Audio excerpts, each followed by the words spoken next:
पे भी राय जानना चाहेंगे। देखिए, एक ज़बरदस्त रनअप हमने वहाँ पे भी देखा और आपका कहना है कि अगले 5 से 7 साल में जो वैल्यूएशंस ऑलरेडी नंबर में आ गई हैं उनसे थोड़ा बचना चाहिए।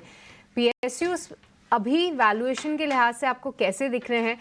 क्योंकि साथ ही साथ आप इंफ्रा पावर जैसी थीम्स में भी पॉजिटिव है, तो क्या पीएसयू बास्केट में कुछ ऐसी थीम्स आइडेंटिफाई करने के अभी भी मौके बने हुए हैं या फिर इतने रनअप के बाद थोड़ा सा बचने की राय देंगे? पीएसयूज के अंदर एक काफी हद तक का एक अंडर वैल्यूएशन था, जो करेक्ट हुआ है। मुझे नहीं लगता है कि यूफोरिया की जोन में गए हैं और एक्सुबरेंस की जोन में गए हैं।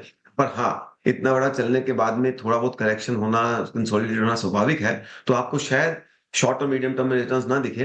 पर अगेन, मैं पीएसयू को एक ब्रॉड बास्केट में नहीं कह सकता, क्योंकि है पीएसयू हर सेक्टर में होते हैं, इन अलग अलग सेगमेंट्स में है। तो सेक्टर को भी ध्यान रखना पड़ता है। जैसे कि हमारे पास बीएसयू बैंक्स के अंदर काफ़ी एक्सपोज़र है। हमें लगता है यहाँ से भी रीरेट होने की काफ़ी संभावनाएँ हैं, इसलिए हम बेच नहीं रहे हैं। हम अभी भी स्टॉक ने अच्छा किया है, पर स्टिल हम अभी भी इन्वेस्टेड हैं उनके अंदर, आने वाले समय के अंदर। पावर सेक्टर्स के अंदर हमें लगता है अभी भी अपॉर्च्युनिटी है। हो सकता है स्टॉक्स 6 महीने और ना चले, पर अगर मैं 3-4 साल का नज़र रखूँ, तो यहाँ से भी अपॉर्च्युनिटी काफ़ी है।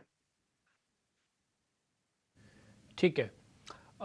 विकास, आप काफ़ी डिसिप्लिन्ड इन्वेस्टर भी माने जाते हैं और आपके बारे में ये भी मार्केट के अंदर है कि आप जिस चीज़ को अच्छे से पकड़ते हैं उसकी वैल्यूएशन को अच्छे से जज कर लेते हैं और बाद में होल्ड भी करते हैं। मैं इस समय 2024 के अंदर, क्योंकि जो पहले 3 महीने हैं थोड़े वो वॉलेटाइल भी हैं और थोड़े ट्रेडर्स के लिए उतने अच्छे नहीं रहे। मैं अगर आपसे लेसन्स के तौर पर पता करना चाहूँ तो 2 या 3 लेसन्स ये इस पूरे साल हम जो रिग्रेसली फॉलो करें वो क्या हो सकते हैं? जो हमको रिग्रेसली फॉलो करने हैं, 2 या 3 लेसन्स जो हमको फॉलो करने चाहिए इस साल कम से कम? जी, बिल्कुल। सो आई मीन इस साल और कभी भी हमेशा ही, क्योंकि investing is all about discipline.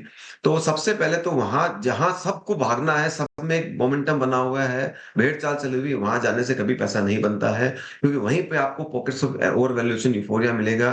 Tip पे बिल्कुल ना जाएँ। अगर कोई, मान लीजिए, कंपनी डिफेंस में है, इसका मतलब नहीं है कि वो सक्सेसफुल होगी ही होगी। डिफेंस भले चले, पर डिफेंस में ज़रूरी नहीं है वो कंपनी सक्सेस होगी नहीं होगी। अभी क्या हो रहा है, उसके न किसी ने अपने नाम में डिफेंस लगा दिया, मतलब एक चाल बन जाता है कि उसमें सब लोग इन्वेस्ट करें। तो अपना काम ज़रूर करें, बिज़नेस को समझें, मैनेजमेंट को समझें और यूफ़ोरिया से दूर रहें, क्योंकि जहाँ-जहाँ मार्केट में बड़ा पैसा कहाँ बनता है, जहाँ आप दूसरे लोगों के नज़रिए से हट के नज़रिया रखते हो। चाहे रिटर्न को लेके हो, चाहे रिस्क को लेके हो। आज रिस्क का जो फंडा है, वो आप काफ़ी डाइल्यूट हो चुका है। तो मैं कहूँगा इस साल आप रिस्क के फंडे को थोड़ा ज़्यादा रखें, क्योंकि लोग कम देख रहे हैं उसको।